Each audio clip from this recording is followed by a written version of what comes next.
Hello there, YouTube. I thought I would make a quick video just responding to something. In this case, it is the book snob tag. And I wanted to make this video after I had a conversation with my sister, because I think she thinks that I came across as a book snob.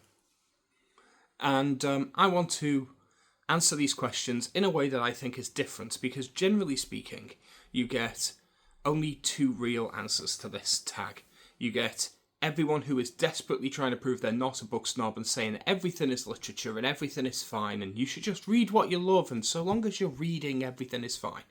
And then you get the one or two counterpoint responses, the ones that genuinely do act like book snobs and are completely unabashed about it. You get a couple of people like that. I'm doing this from the side of the snob. I'm joining this debate on the snob side. Right? There's a couple of them, but not many. And as with almost all arguments, there is an actual middle ground. There is a nuanced position, and that's the position I'm going to take. And I'm going to answer these questions properly, and I'm going to answer them the way they should be answered, because most people are desperate to try and prove that they are inclusive rather than actually being honest. Because almost everyone is a book snob to some degree. It's very rare that you find someone who isn't judgmental about their books, especially the people who claim to be extremely inclusive. There is no one more snobby about their books on Booktube than the Booktube girlies that read romantasy and claim that they are accepting of all reading. Watch how they react when you read something that isn't romantasy. So you don't like fun then comments are very common. Anyway, let's get into the tag. It was created by That Reading Guy 28. Just reading off the screen over there. So I'll link the channel down below. I've not been tagged because no one wants to tag me. No one cares. No one's watching. Well, you're watching, but right, the vast majority of Booktube has checked out on me a long time ago. They don't watch me because I have opinions that go against the hive mind. So they don't listen to me. They don't want to listen to me. Right. So let's get into it. What is your definition of book snobbery? My definition of book snobbery is a little different than most people's. Because most people are like judging people for what they read. No, that's not book snobbery. Book snobbery is unreasonable judgment of someone for what they read. It is looking down on an entire genre, looking down on a group of people for what they read for no good reason. A good example of book snobbery would be the way academia immediately writes off all fantasy and sci-fi as being not literary. That's book snobbery. The same thing would be true of the romantasy girlies that look down on anyone who reads classics as not being able to have fun. That's also book snobbery. If you look down on someone because of what they read, and you don't have a good, cogent reason for it, that's book snobbery. I say that because I do look down on people for what they read. If you're reading bullshit, if you're reading nonsense, I look down on you. So I don't think that is snobbery. I think that is having standards. So I do think there's a difference there. Question 2. Is there a genre or type of book that you would never consider reading? No. There is no such thing as a book I would never consider reading. But that's not what this question is trying to ask. What the answer for this question should universally be is no. I will try every kind of book. But what this question really wants to ask is, are there genres that you consider to be beneath you? Are there types of books that you consider to be not worth your time? And for that, there is definitely a yes. I don't tend to read non-fiction. That's not because I don't value non-fiction. It's because I don't feel that non-fiction books are actually a reasonable way of gaining knowledge and information in the modern day. For a book to be written and published takes a lot of time and effort. It often takes years. By the time a non-fiction book comes out, it's often outdated. I personally much prefer documentaries and podcasts and lecture courses and things like that, where they can be given and uploaded in video format quite quickly, and they can be updated quite easily. That's my preferred way. Now, that doesn't mean I won't read non-fiction. I enjoy the occasional non-fiction book. I've read a fair few. I tend to consider that separate in the same way that I wouldn't consider watching documentaries to be the same hobby as being a film buff. You don't get film buffs that talk about their documentaries, or at least it's extremely rare. In the same way that I don't, as a book fan, talk about non-fiction books. I consider them separate, and I don't think about them. I don't generally read much in the way of memoirs and things like that. I find them generally kind of boring.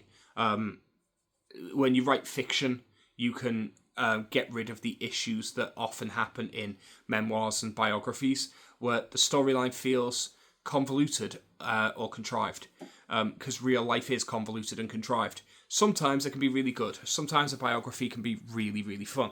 But I find that often they're not, or they have to be dramatised in order to be fun. Perhaps I just haven't read the right ones. So let's go now to fiction. Are there genres that I consider beneath me in fiction? There are a few. First, anything that markets itself as literary fiction. That is pompous, pretentious bullshit. It is snobby nonsense, modern art in book form. I won't touch it. If you try and give me a book with the instruction that this is high-end literary fiction, it's important, it tells you about the human condition, I have now lost all interest. I don't care. It is pretentious, sniffing your own farts, bollocks, and I don't want to read it. Likewise, if you give me the most banal, trope-laden romantasy shite that is intended to sell to 14-year-old girls and their semi-literate mothers, I don't care. I'm not reading that. That is nonsense. I have read a few of both of those categories. I have read both Fourth Wing and I've read Ulysses, and both were shit. So I do read those types of books, and in both cases, they are not worth your time, your effort, or your energy. Another type of book that I find generally I avoid, going back to the non-fiction. I mean, calling these non-fiction is a stretch, but they're not really fiction or non-fiction. There's something else entirely, and that is the self-help grifter books. I hesitate to call them non-fiction because for it to be non-fiction, it's supposed to be based in fact, and these are made-up bullshit advice columns. That's what these books often are. Occasionally you'll get a good one. I quite enjoyed Jordan Peterson's 12 Rules for Life. I thought that was fairly well written. I quite enjoyed Milo Yiannopoulos' Dangerous. There are a couple of chapters in that are stupid. Get down! Oi! Oi! Get down! Before you knock stuff over. You stupid animal. How many times do you have to climb on that before you realise you'll fall off it? Come here. Stop climbing on it. Right. So, yes, self-help books I find annoying.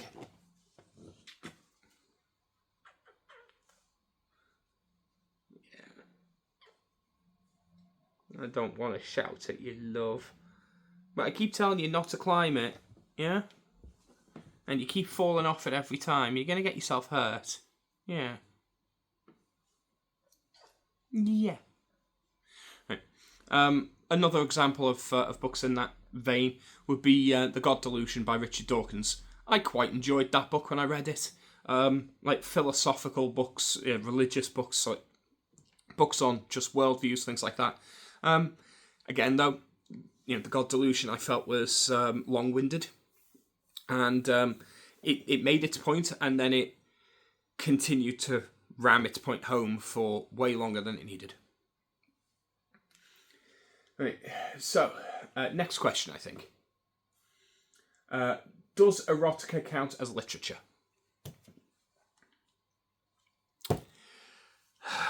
Does pornography count as cinema?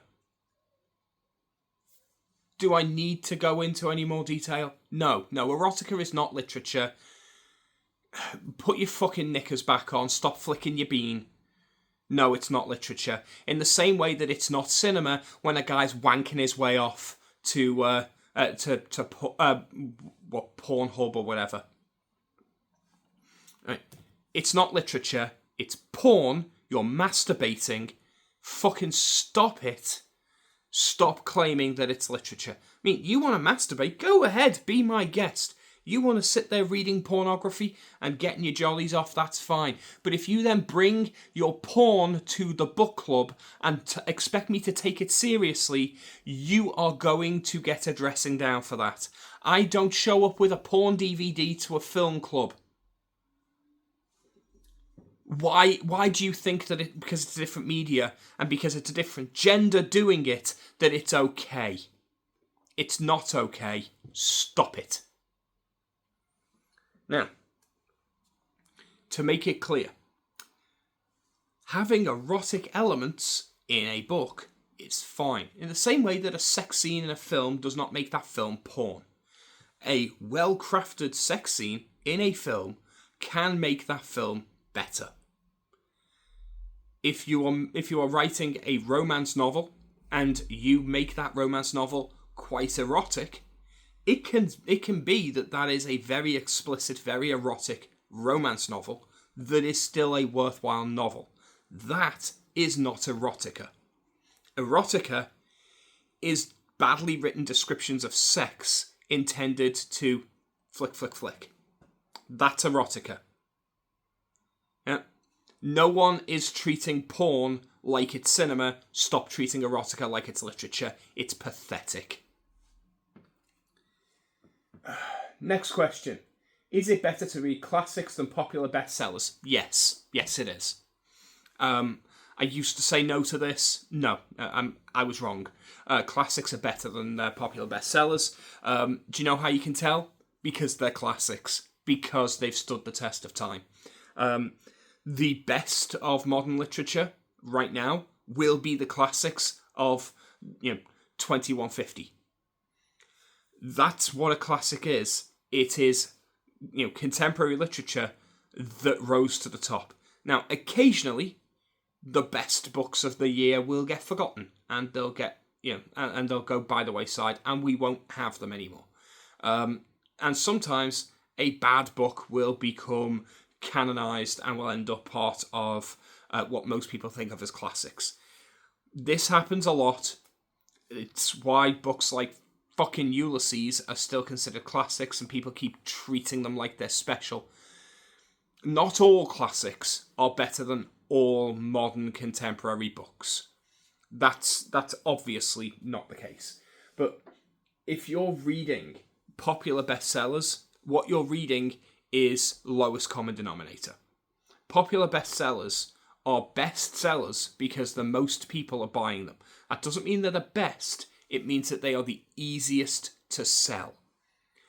Call of Duty is the easiest video game to sell. It is not the best video game, not by far. Right? Just because Call of Duty is popular doesn't mean it's worthwhile. Call of Duty is generally kind of shit. So's Fortnite. That's a popular video game. Do you know what the best video games are? Often they are the AA, maybe they sell 1 to 2 million copies that often get overlooked. Occasionally you'll get a really good game that does sell really well, and often you'll get the cult classics that sit there and no one really plays them, no one really touches them, and then they just kind of bubble under for a while, and then after a few years, there's a YouTube channel going, look at this rare game that no one seems to know about. It's one of my all-time favourites. That's video games for you. Books are the same, TV shows are the same, films are the same. The popular books of today are generally shit. Look at what the most popular book selling at the moment is. It's almost certainly Fourth Wing. Fourth Wing is badly written, badly researched, badly paced romantasy erotica shite. I know, I have a copy of it over there. It is terrible. Why is it popular? Because it's bought by a bunch of the BookTok girlies, most of which don't read it. They buy a copy, they stick it on their shelf, they then buy another copy because someone sprayed the edges and they put that one on the shelf, then they buy the ebook and then they buy the audiobook. Suddenly, the book's got 4 or 5 sales from one girl who still hasn't fucking read it. The most popular books are just popular. The most popular, anything is just popular. That doesn't make it good. Most classics are at least decent.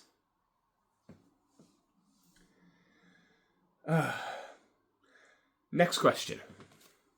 Have you ever bragged about reading a classic in order to sound smart? Almost certainly. I probably did it plenty when I was in school. Have I ever bragged about reading a classic? I'm fairly sure that I claimed that I had read War and Peace when I was a teenager.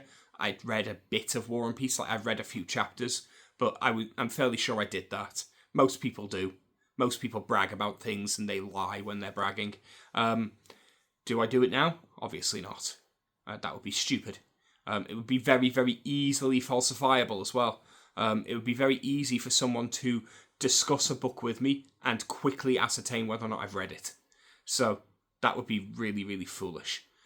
Also, there's hundreds and hundreds of books that are worth reading, and I have read less than 300 books in my life, not counting non-fiction, because I don't count those books in the same vein. If I count non-fiction, probably around 400, maybe 450. But novels specifically, I've read around 250 to 300.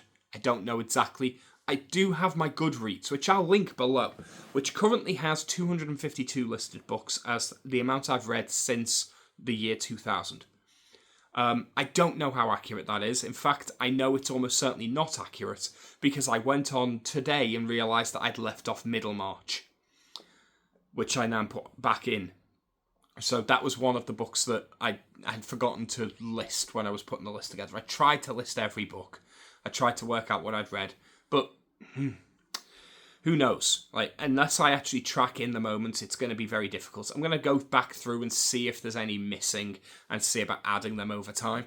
But yeah, 252 in. I'm almost 40 now. That's not many books. If you assume I've been reading since I was, let's say, 15, just for ease, that's 25 years. That averages out to about 10 books a year, which is not many, but it's way more than the average person reads. So I'm okay with that. Let's see.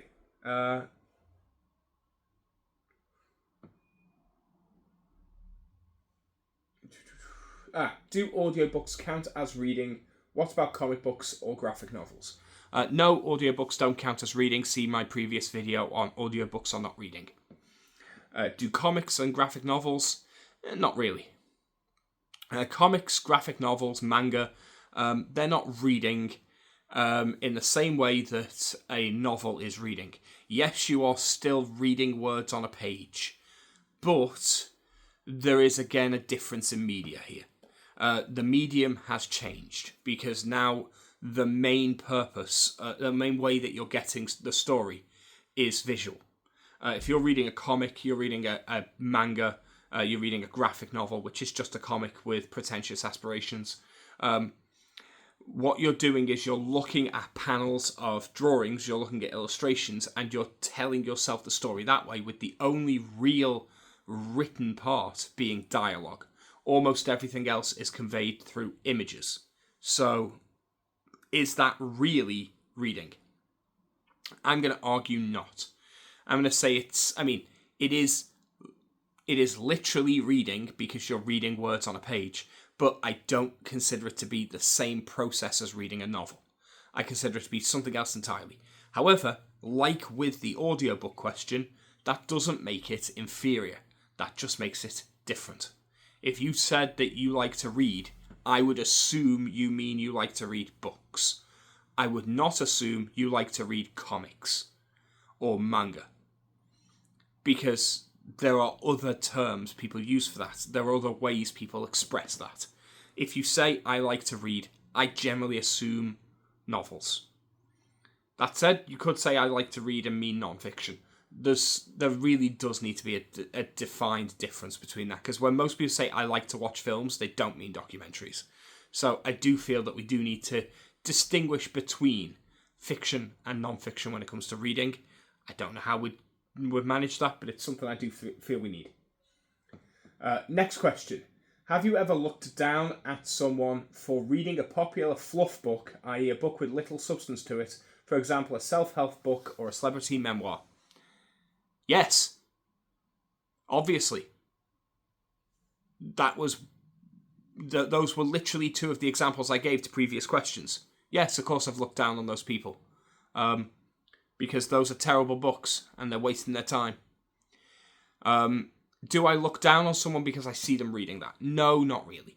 Do I look down on someone who reads those books and then promotes them and treats them as if they're worthwhile? Yes. If I see someone sitting on a bus or a train or something and they happen to be reading a fluff, modern novel, something that has very little value to it, or they're reading a celebrity memoir, or they're reading a self-help book, do I immediately think less of them? No, because until you read the book, you can't know that it's good. They could read the book and go, well, that was a load of crap, and toss it aside, and then I would be agreeing with them, but then they're not going to know that until they read it. So I won't judge people just because they're reading it. If, however, I'm watching a YouTube channel and they're like, oh, these are the books I recommend, right? You can tell immediately if it's going to be a bunch of self-help books and cookie cutter philosophy. These are the books where you can extract value. As soon as you hear extract value, anything like that, you've got a dude bro on your hands.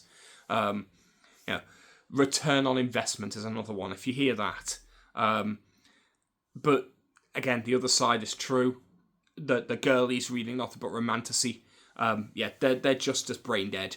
And yes, I do look down on people who are reading that crap, because there's only so many books you can read in a lifetime, and they're wasting their time on crap. There are better books out there. Read the better books. So, yeah. Next one. Have you ever been the recipient of someone else's snobbery? Of course. I was in academia. So, yes, anytime an academic professor talks to you about literature in any way, they are almost certainly going to be sniffing their own farts, because it will be just constant discussions about 18th century drama. That is the only kind of book they value. If it's not Hemingway, if it's not Austen, if it's not Dickens, if it's not Tolstoy, they don't care. And even then, Tolstoy, that's war-based historical fiction. That's a bit on the outskirts. It's not refined. Not like Jane Austen and George Eliot, and it's such nonsense. I find it really quite pathetic that people who consider themselves to be intellectuals can't imagine that a book can both discuss important issues of human life, human psychology, culture, philosophy, religion, meaning in general, that those things can't be conveyed in a book, and the book have a dragon in it. Why can't it do both?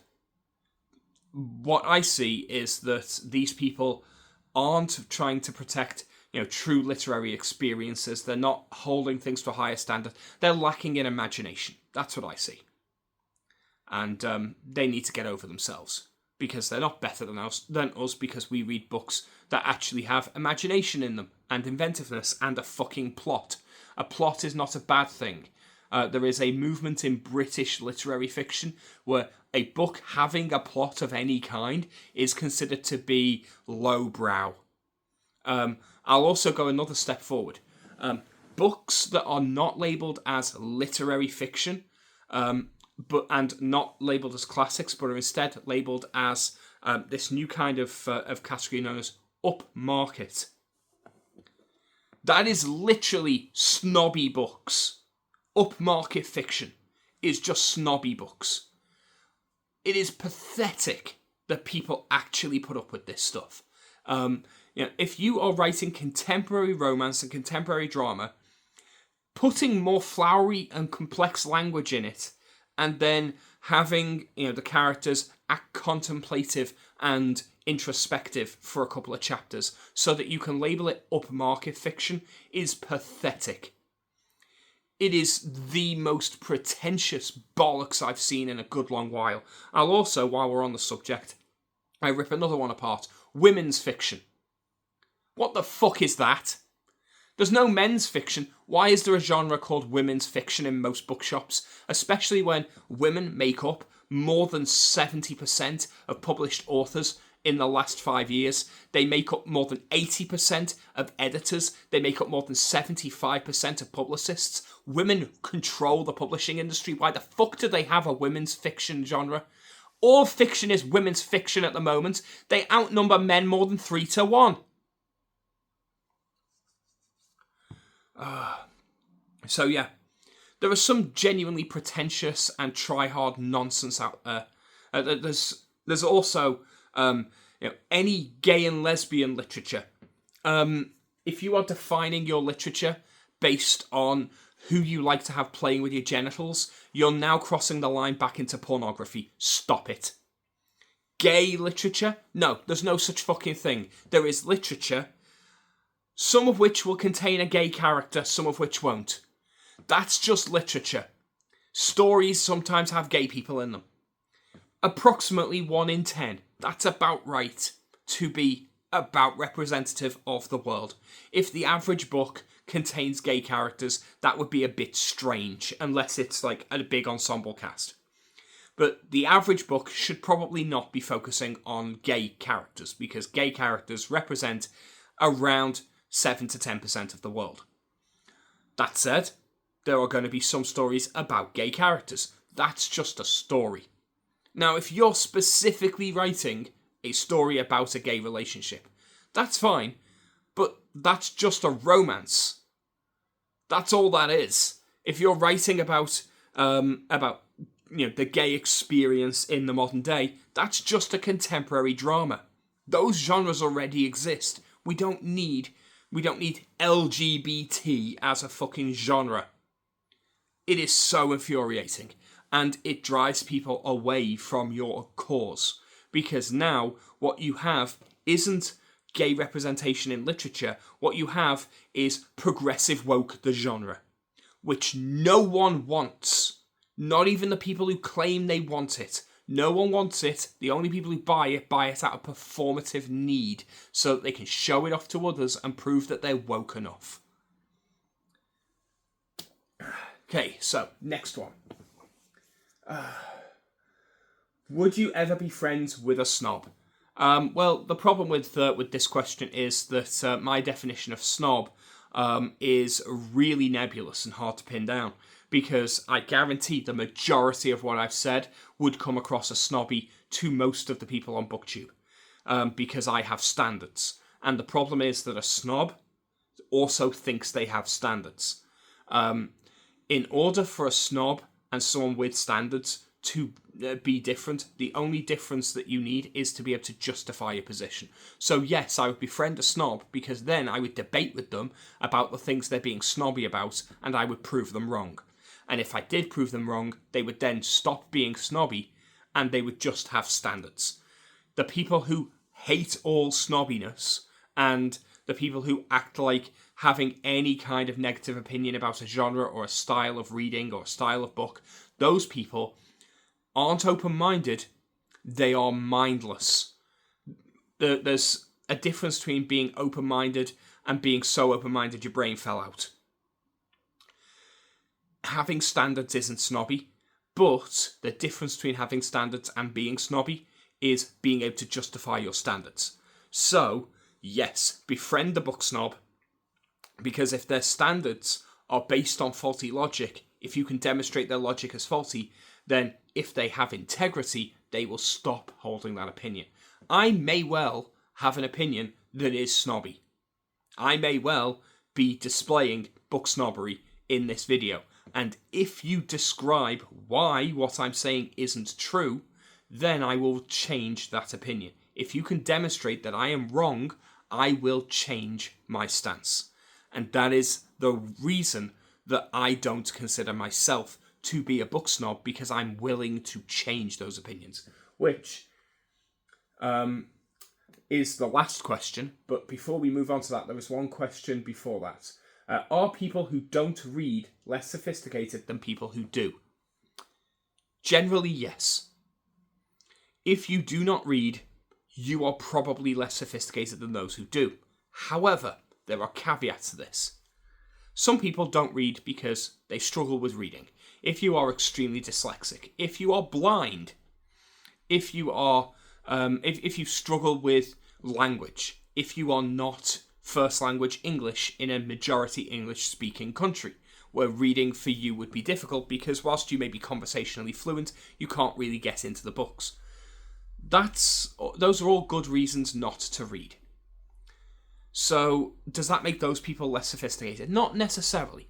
Maybe they learn through hands-on experience. Maybe they are very handsy, that maybe they are mechanics or gardeners or really good cooks. That would be a level of sophistication beyond just academia. That said, if you are someone who reads, you have a level of sophistication that those people are lacking. But if you read, but you don't know how to cook, and you can't grow a plant to save your life, and you couldn't fix your own car engine, then those people are more sophisticated than you in that aspect. So yes, reading is a way to make yourself more sophisticated. It gives you more growth. It is a good thing overall. However, if you read nothing but shitty self-help books and bad celebrity memoirs and terrible romantasy erotica crap and pretentious books like Ulysses and pretend you get them, no one gets them, there's nothing to get, it was literally nonsense being written. If you read that kind of stuff, are you more sophisticated? Are you bollocks? You're not more sophisticated, you've just read some stuff. To be sophisticated as a reader, you need to read good books. You need to understand what makes them good, and you need to have developed your own sense of taste, your own sense of judgment. Books can be judged objectively, but they can be judged objectively on a scale between good and bad based on what they're attempting to achieve. But then they can also be judged subjectively, like in the same way that almost everything else can. Sports can be judged objectively. Football is objectively a fantastic sport. It is low scoring, which means the tension is always high. So one goal can usually shift the game significantly, either equalising or pushing one team ahead, or creating that buffer if they're, say, 2-0 up. And that would then make the game more exciting, more pleasurable for the people who are supporting that team. It will put more dread into the team that's now two goals down, but then one goal, now they're only one away from equalisation. That brings the excitement back up. Football is good. That's just the scoring system. Compare it to basketball, where by the halfway point often you know which team has won and you may as well walk out and leave. That changes things. Football's also very egalitarian as a sport. There is a good position to play for almost every player. If you're small and fast, you have a position to play. If you're big and strong, you have another different position to play. If you're tall, you can be useful in taking throw-ins and corners by getting your head to the ball quicker. But if you're small, maybe you can dart around and you can move the ball around people more easily. Take basketball, for example. If you're not 7 foot tall, you're shit at basketball, because being tall is the only real thing that matters. It doesn't matter how good you are at basketball. If you're 5'3", you're not playing basketball. And that's the problem, is some sports are objectively better than others. Now, why do I bring up sports? Because I absolutely can't stand football. It bores the living piss out of me. I don't care. I don't want to watch it. I don't want to play it. I don't want to be exposed to it. I find it so incredibly boring.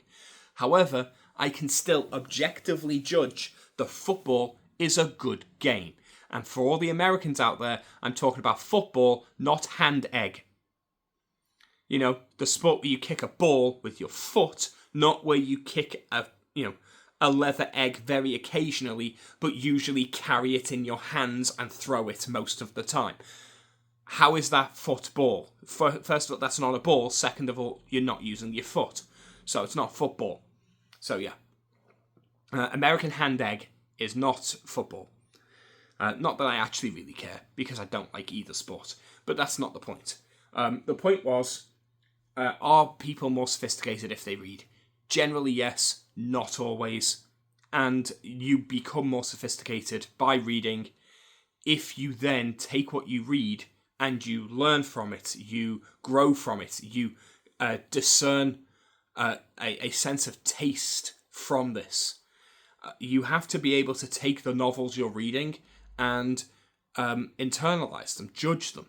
If you can't take anything away from those novels, if all you do is read it and go, that was great, 5 stars, move on to the next, and then 3 weeks later when someone says, oh, that 5-star book you rated, can you tell me anything about it? If you can't remember it, it wasn't 5 stars, you didn't internalize it, you didn't grow from it, so you're not more sophisticated for having read it.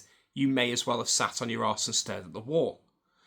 And that's the problem that I see with a lot of readers, is people don't enjoy their books. They don't contemplate their books. They don't actually let the books help them grow. And that's something that I think is a massive shame, because that's what reading's for. So yeah, those were my opinions. And the last question, measure yourself. Based on your answers to the previous 10 questions, would you qualify as a book snob? I don't think so. I guarantee the majority of people on Booktube would say yes. And you know what? That's fine. I'm not a book snob. I just have standards. I don't think that makes me a snob. I think that makes me someone who is willing to actually stand up for what he believes. It makes me someone who is discerning. It makes me someone who can actually give criticism. A food critic who rates absolutely everything 5 stars, goes to random takeaways and picks up snack food and junk food, rates everything 5 stars, who doesn't have the sophistication to judge what's going in his face, is not someone whose opinion I would trust if they then told me what they thought of a fancy restaurant. I don't care what you think of the fancy restaurant. You gave a Big Mac, a Twinkie, and a packet of cola bottle, jelly sweets, all 5 stars. Your opinion is worthless. The same is true with books. If you gave Ulysses and Fourth Wing 5 stars, or either one of those 5 stars, I don't care what else you've got to say on books, because you've provably got bad taste in books. If that makes me a snob, so be it. I think it makes me discerning. Anyway, that's what I've got to say on the matter. And thanks for watching. I'll see you guys later. Bye.